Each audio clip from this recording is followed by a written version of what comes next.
Assalamualaikum warahmatullahi wabarakatuh. Perkenalkan saya Witri Wulandari dari kelas MI 2C dengan nomor BP 2001092069. Di sini saya akan membahas tentang Odoo dengan beberapa aplikasi. Yang pertama yaitu tentang inventory. Sebelumnya kita masuk ke dalam aplikasi inventory, kita klik, kemudian kita pilih menu configuration. Yang mana di sini kita akan membuat warehouse baru. Caranya yaitu kita klik configuration, kemudian submenu warehouse. Di sini sudah terdiri dari 2 gudang atau warehouse yang telah dibuat sebelumnya. Untuk pembuatan yang baru kita create. Kemudian warehouse-nya kita ganti menjadi gudang 2 dengan short name GD2. Untuk company atau perusahaannya kita pilih my company. Kemudian kita save.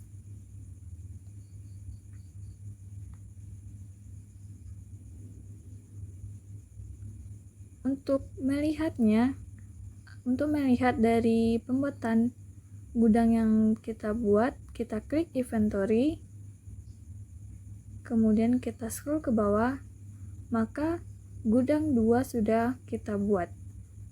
Untuk membedakan dari gudang-gudang atau warehouse yang sebelumnya, kita dapat melihatnya dari perbedaan warna di setiap gudang. Untuk pembahasan yang kedua yaitu tentang pembuatan produk baru. Di sini masih menggunakan aplikasi inventory. Kemudian kita pilih menu produk, klik submenu produk. Kemudian untuk pembuatan produk baru kita create. Kemudian kita masukkan produk name dengan nama teh pucuk.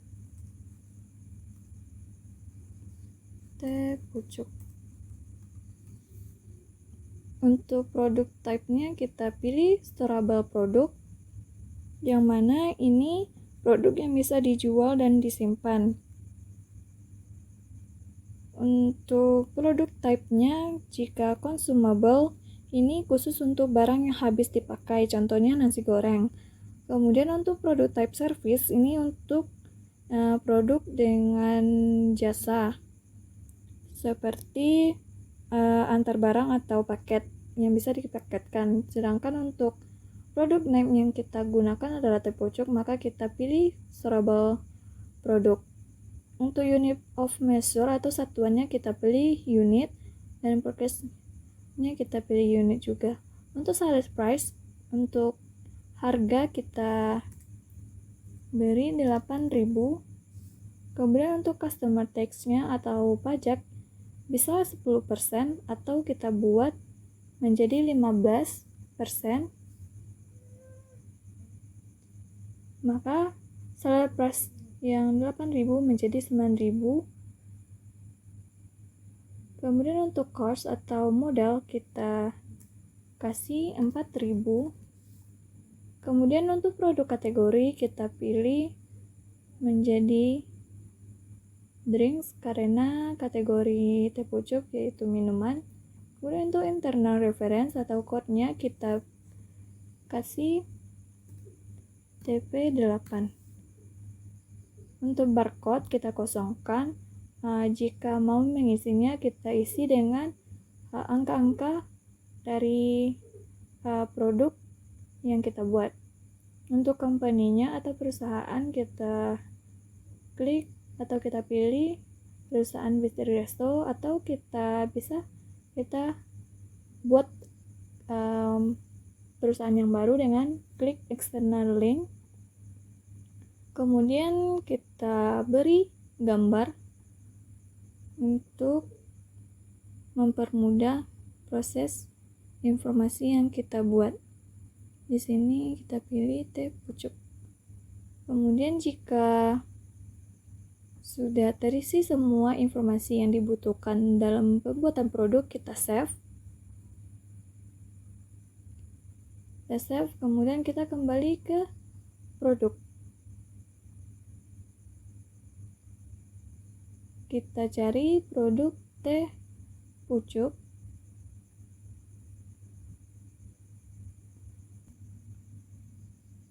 Kemudian untuk melihat informasi atau cara untuk mengubah informasi yang telah dibuat pada produk inventory, kita klik kembali. Kemudian karena saya ingin mengubah atau menambahkan bagian purchase atau untuk bagian vendor tax atau pajak dari vendor, kita bisa memberikannya 10% atau kita buat menjadi 15%. Caranya sama seperti kita generate informasi sebelumnya. Kemudian untuk amount kita ubah menjadi 15. Kemudian kita save dan close. Maka vendor taxes-nya berubah menjadi 15%. Karena 15% terlalu besar, maka kita kembali ke 10%. Kemudian kita save kembali produknya, kemudian kita kembali ke bagian produk. Maka produk baru dari inventory telah siap kita pasarkan. Untuk materi yang ketiga atau pembahasan yang ketiga yaitu tentang satuan atau unit of measure. Pada perbuatan produk baru sebelumnya sudah kita pilih yaitu unit of measure karena kita tampilkan. Contohnya untuk melihat kembali yaitu kita klik saja produk Coca-Cola. Kemudian di sini sudah tampil unit of measure-nya. Jika tidak ada, maka kita bisa menampilkannya dengan cara klik menu configuration, klik submenu setting. Di bagian setting ini, kita scroll ke bawah di bagian produk, kemudian pada unit of measure-nya kita centang. Jika sudah, kita save kembali. Kemudian, untuk menambahkan atau mengedit dari unit of measure-nya, kita pilih unit of measure.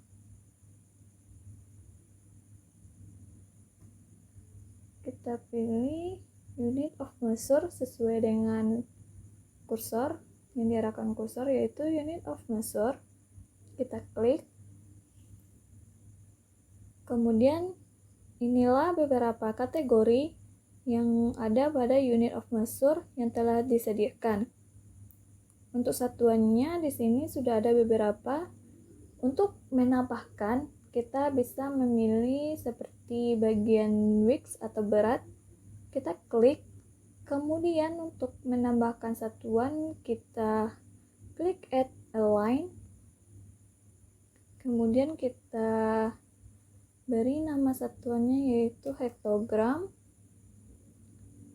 Di sini kenapa smaller than the reference unit of measure? Karena hektogram merupakan satuan terkecil dari referensi yang ditetapkan yaitu kilogram. Untuk rasionya kita beri 10 karena 1 hektogram merupakan 10 kilogram. Kemudian untuk menambahkan satu lagi satuannya seperti kuintal. Untuk kuintal ini merupakan bigger than reference, lebih besar dari referensi yang ditetapkan, maka kita pilih bigger than the reference unit of measure karena 1 kuintal itu 100 kg, maka rasionya kita beri 100. adalah cara untuk menambahkan satuan dari unit of measure dengan kategori weeks atau berat. Kemudian kita save. Kemudian kembali ke unit of measure categories dan kita lihat di bagian kategori weeks atau berat sudah ada hektogram dan kuintal. Kemudian kembali lagi ke inventory. Untuk materi berikutnya yaitu materi yang keempat, yaitu tentang pembuatan vendor baru. Untuk pembuatan vendor ini kita menggunakan aplikasi Procast, yang yaitu kita klik Procast.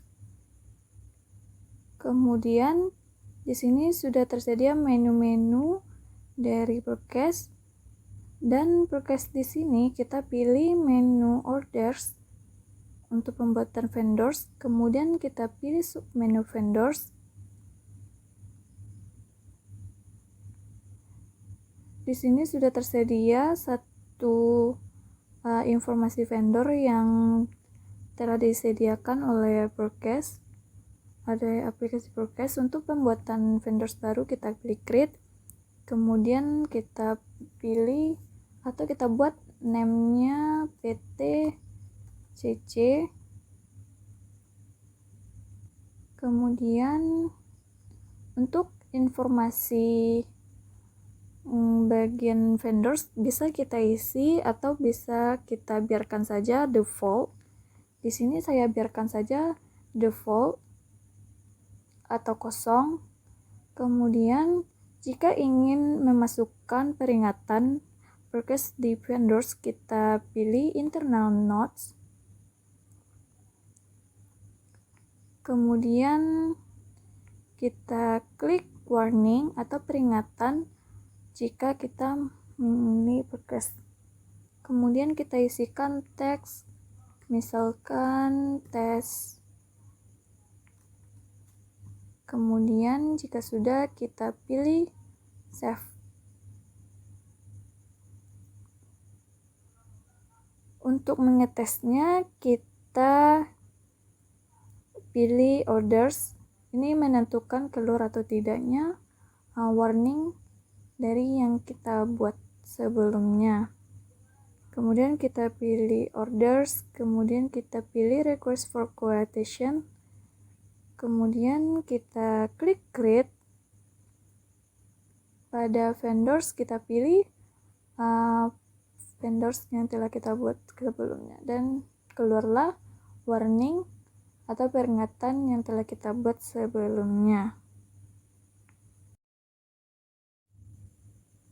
Untuk pembuatan vendors dan memberikan sebuah pesan warning atau peringatan sudah berhasil, maka selanjutnya kita ke pembahasan terakhir, yaitu tentang manufaktur. Kita kembali ke aplikasi manufaktur atau telah menginstal manufacturing. Kita klik manufaktur. Ini kita akan membahas khususnya pada bidang produksi bagian bill of material.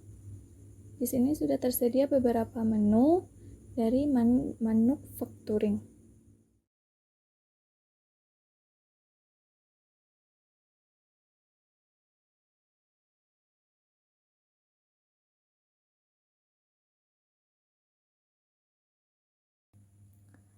Pastikan sebelumnya untuk memasukkan informasi produk dan bahan yang digunakan.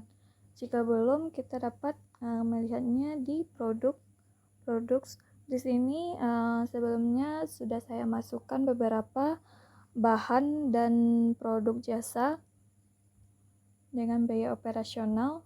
Contoh dari produk jasa yaitu produk kue. Kemudian di sini misalkan kita akan membuat produk baru, contohnya yaitu choco chips, cookies. Kemudian kita biarkan untuk prototype-nya seraba produk. Untuk unit of measure kita per unit atau satuannya per unit. Untuk customer text-nya kita hilangkan. Kemudian untuk harganya atau sales price kita tetapkan 40.000 per unit. Kemudian untuk model yaitu 20.000. Kemudian untuk kategori kita pilih produk kue. Kemudian company-nya kita isikan. Kemudian kita ke sales. Kita centang untuk point of sale. Kemudian untuk kategorinya yaitu produk. Kemudian untuk purchase kita hilangkan vendor tax-nya. Kemudian ke inventory. Ya di sini untuk rate-nya kita ubah dari buy menjadi manufaktur karena produk ini termasuk produk produksi. Kemudian untuk bagian logistik kita biarkan default. Kemudian kita save. Selanjutnya kita ke produk dan produksi. Ketika semua produk ini baik jasa maupun bahan baku dan produk yang kita produksi sudah dimasukkan informasinya, kemudian langkah selanjutnya kita kembali ke produk, kita pilih bill of material. Di sini kita akan memasukkan bahan dari choco chips, cookies yang kita perlukan. Kita masukkan produknya cookies, choco chips, kemudian kita isikan komponennya seperti kita membutuhkan gula halus, margarin, tepung terigu,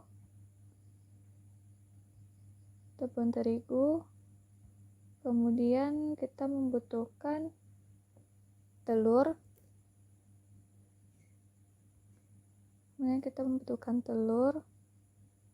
kemudian kita membutuhkan choco chips, kemudian kita membutuhkan vanili, serta kita membutuhkan coklat bubuk.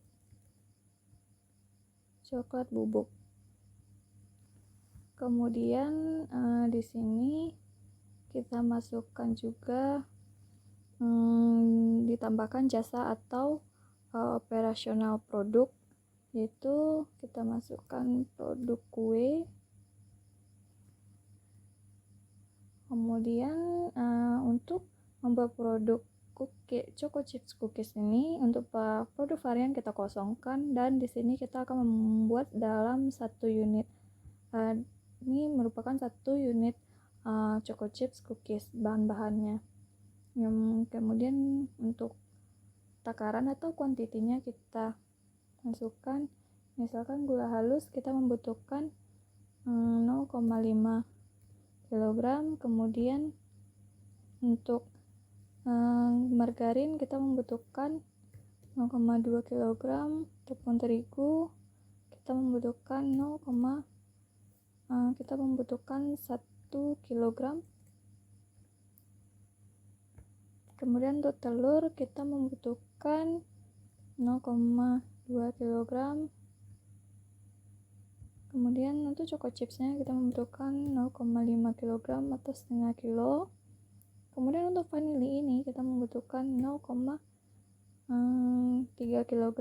Kemudian untuk coklat bubuk kita membutuhkan 0,3 kg. Kemudian jika semuanya sudah terisi, kita save. Untuk bagian ini kita biarkan default, kemudian kita save. Kemudian untuk selanjutnya kita ke produk.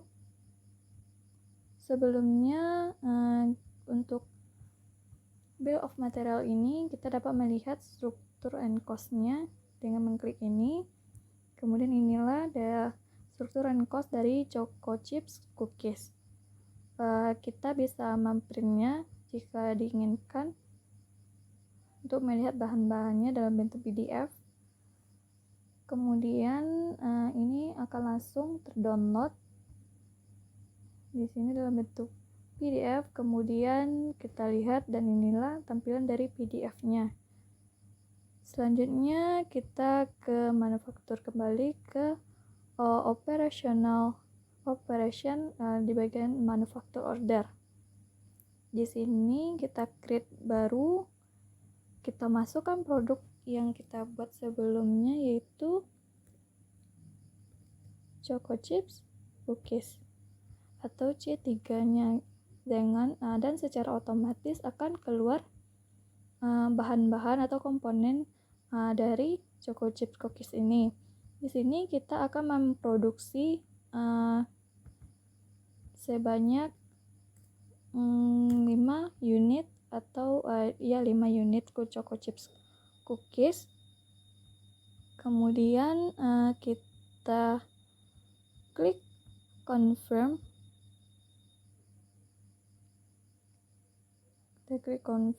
Kemudian di sini yang terdapat status komponennya not available. Artinya untuk bahan dari vanili dan coklat itu sudah tidak ada di penyimpanan atau gudang. Untuk yang lainnya di sini harusnya kalau di aplikasi yang lain itu available, atau bisa juga dengan tanda seperti ini. Artinya di sini sudah ada di bagian penyimpanan. Yang bagian tidak ada di penyimpanan atau not available, kita dapat menyimpan ini terlebih dahulu. Kemudian di sini kita kembali ke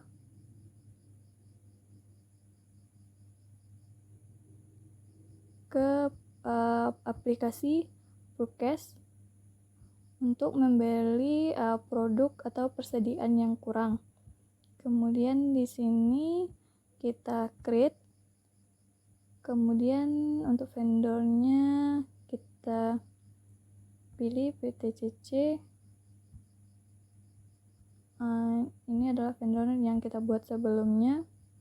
Kemudian kita isikan bahan persediaan yang kita butuhkan seperti vanili, kemudian coklat bubuk.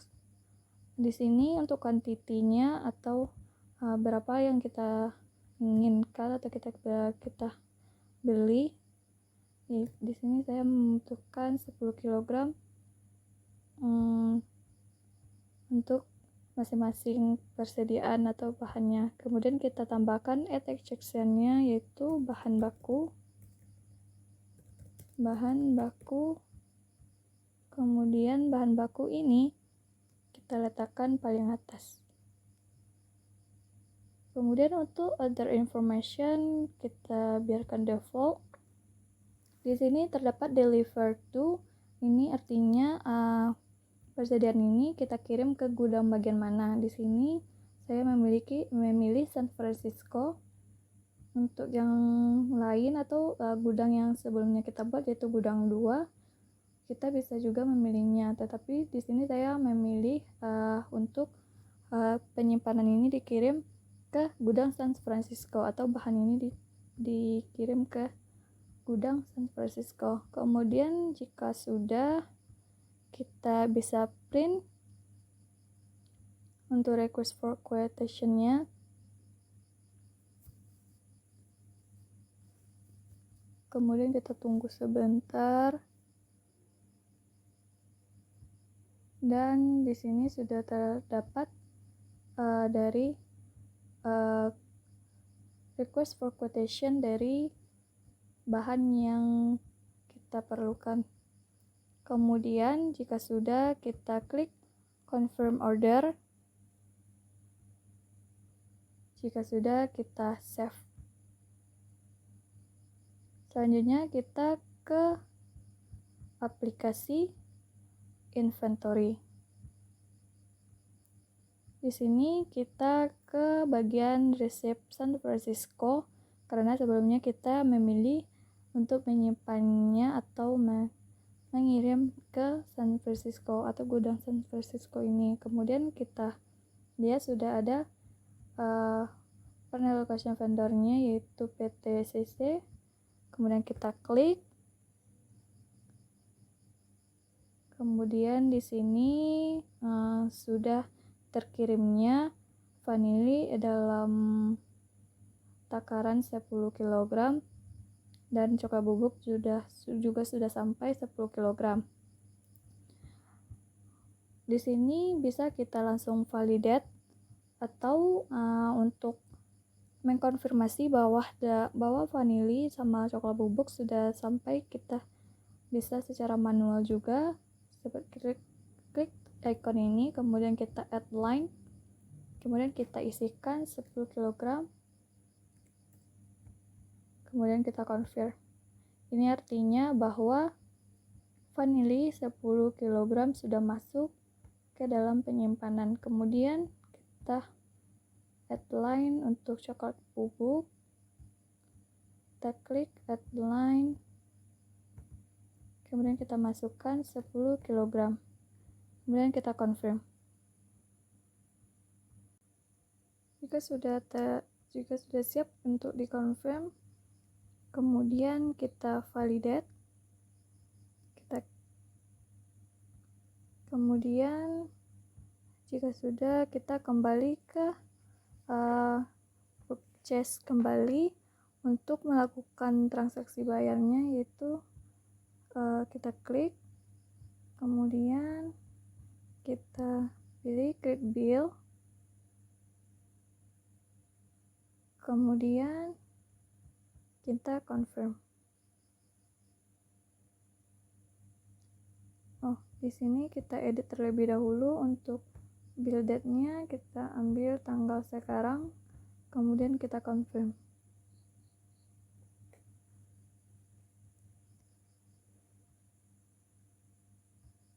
Kemudian kita register payment-nya, kemudian kita pilih create payment-nya yaitu bank, kemudian akan keluar simbol bahwa untuk produksi ini atau bahan yang diperlukan sudah terbayarkan. Kemudian kita save. Kemudian kita kembali ke inventory. Kemudian di sini kita akan mencek barang, yaitu produk yaitu di sini sudah tersedia penyimpanan coklat bubuk dengan on hand 10 kg. Kemudian kita kembali lagi ke aplikasi manufaktur dan pilih Choco Chips Cookies. Kembali, kemudian di sini untuk komponen statusnya sudah available, artinya semuanya sudah terpenuhi untuk bahan-bahan dalam pembuatan Choco Chip Cookies ini. Kemudian langkah selanjutnya yaitu kita klik Mark as done, kemudian kita apply.